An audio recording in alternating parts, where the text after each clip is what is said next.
നമ്മൾ പോകുന്നത് കോഴിക്കോടേക്കാണ്. കോഴിക്കോട് എലത്തൂർ നിയമസഭാ സീറ്റിനെ ചൊല്ലി കോൺഗ്രസിലും കലഹം. ഇത്തവണ മണ്ഡലം ഘടകകക്ഷിക്ക് നൽകരുത് എന്ന് ജില്ലാ നേതൃത്വം KPCCയെ അറിയിച്ചു കഴിഞ്ഞു. കഴിഞ്ഞ തവണ മാണി സി കാപ്പന്റെ പാർട്ടിയായ NCK മണ്ഡലത്തിൽ 33,000 വോട്ടുകൾക്കാണ് പരാജയപ്പെട്ടത്. വിവരങ്ങളുമായി ശ്യാം പ്രസാദ് ചേരുകയാണ്. ശ്യാം പറയും.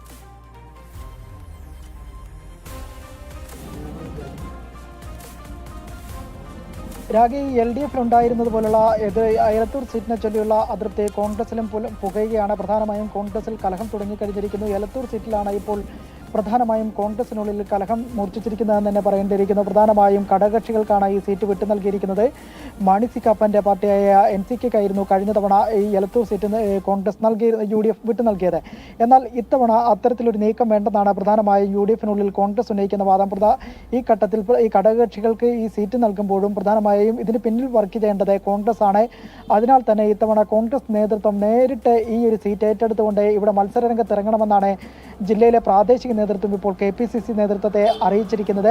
കഴിഞ്ഞ തവണ ഇതിനൊരു പശ്ചാത്തലത്തിലും കൂടിയുണ്ട്. അതായത് 2021 കഴിഞ്ഞ നിയമസഭാ തെരഞ്ഞെടുപ്പിൽ ആദ്യഘട്ടത്തിൽ തന്നെ ഘടകകക്ഷിയായ NCKയ്ക്ക് എലത്തൂർ സീറ്റ് നൽകിയപ്പോഴേക്കും പാർട്ടിക്കുള്ളിൽ കോൺഗ്രസിനുള്ളിൽ നിന്ന് തന്നെ കടുത്ത ഒരു വികാരം തന്നെ, പ്രതികൂലമായ ഒരു വികാരം തന്നെ ഉയർന്നിരുന്നു. അതായത് സുൽഫിക്കർ അലി, ആലപ്പുഴ സ്വദേശിയും വ്യവസായിയുമായ സുൽഫിക്കർ അലി മയൂരിയായിരുന്നു മാണി സി കാപ്പന്റെ പാർട്ടി ഇവിടെ എലത്തൂരിൽ മത്സരിക്കാനായി എത്തിച്ചത്. അന്ന് MK രാഘവൻ MP അടക്കമുള്ളവർ ഇതിനെതിരെ രംഗത്ത് വരികയും ചെയ്തു. തുടർന്ന് DCC സെക്രട്ടറി കൂടിയ അന്ന് മത്സര രംഗത്തിറങ്ങി തന്റെ സ്ഥാനാർത്ഥിത്വം പ്രഖ്യാപിക്കുന്ന ഒരു സാഹചര്യത്തിലേക്ക് പോവുകയും ചെയ്തു.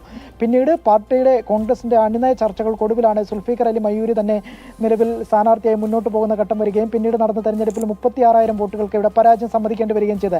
അങ്ങനെ നോക്കുകയാണെങ്കിൽ ഇത്തവണയും NCKയ്ക്ക് കൊടുത്തു കഴിഞ്ഞാൽ ആ പരാജയ വിധി രുചിക്കുമെന്ന് തന്നെയാണ് കോൺഗ്രസ് നേതൃത്വം ഇപ്പോൾ KPCC നേതൃത്വത്തെ അറിയിച്ചിരിക്കുന്നത്. അതിനാൽ തന്നെ NCKയിൽ നിന്നും ഇത്തരത്തിൽ ഘടകകക്ഷികൾക്ക് ഈ ഒരു എലത്തൂർ സീറ്റ് വിട്ടു നൽകാതെ കോൺഗ്രസ് നേതൃത്വം തന്നെ ഈ സീറ്റ് ഏറ്റെടുക്കണമെന്നാണ് ഇപ്പോൾ KPCC നേതൃത്വത്തെ ജില്ലാ നേതൃത്വം അറിയിച്ചിരിക്കുന്നത്. രാഖി. ശരി ശ്യാം, എന്തായാലും കോഴിക്കോടും എലത്തൂർ നിയമസഭാ സീറ്റിനെ ചൊല്ലി കോൺഗ്രസിൽ കലഹം എന്നുള്ളതാണ്. നമുക്കറിയാം, പല ജില്ലകളിലും ഇതൊക്കെ തന്നെയാണ് കോൺഗ്രസിന്റെ അവസ്ഥ. ഇതാണ് തെരഞ്ഞെടുപ്പ് അടുക്കുമ്പോൾ കോൺഗ്രസിനെ ആദ്യമായി പടുകുഴിയിലേക്ക് തള്ളിവിടുന്നതിന്റെ കാരണം. അവർക്ക് ഇനിയും പരസ്പരമുള്ള അടി അല്ലെങ്കിൽ കലഹം നിർത്താനുള്ള ഒരു അവസരം ലഭിക്കുന്നില്ല എന്നുള്ളതാണ്. എല്ലാവർക്കും വേണം കസേര എന്നുള്ളതാണ്.